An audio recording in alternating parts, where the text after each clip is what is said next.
យោជន៍អារឿងសបាយដល់គាត់នេះនៅតាមតំបន់អីចឹងទៅនឹងឃើញមួយគេអូយ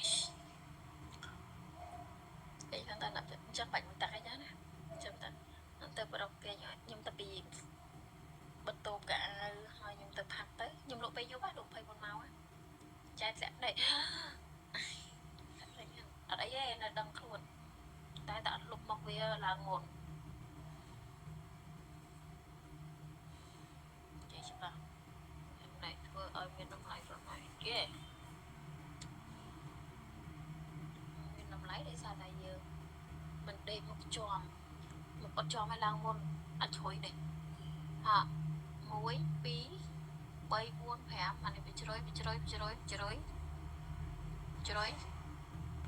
មុន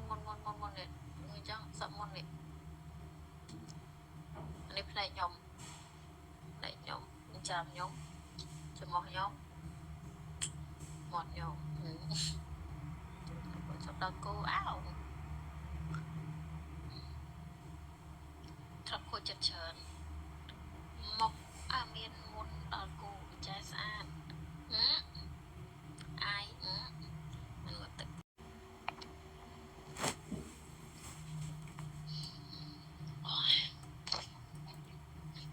មិនស្គាល់ក្លឹបផងអូយមិនបាច់ស្គាល់ទេអត់ប្រយោជន៍ទេអារឿងសបាយដល់គាត់នេះនៅតាមតំបន់អីចឹងទៅនឹងឃើញមួយគេអូយគេថាតែចឹងបាច់មួយតាក់អីចឹងណាចឹងទៅប្រកគេខ្ញុំទៅពីបន្ទោកៅហើយខ្ញុំទៅផាត់ទៅខ្ញុំលក់ពេលយប់លក់24ម៉ោងចែកស្លាក់ដេកអត់អីទេនៅដឹងខ្លួនតែអត់លុបមកវាឡើងមុនចេះច្បាស់ណែធ្វើឲ្យមានតម្លៃប្រហែលគេមានតម្លៃដោយសារតែយើងមិនដេកមកជាប់មកអត់ជាប់ឲ្យឡើងមុនអត់ជ្រុយនេះហា1 2 3 4 5អានេះវាជ្រុយអានេះមុននេ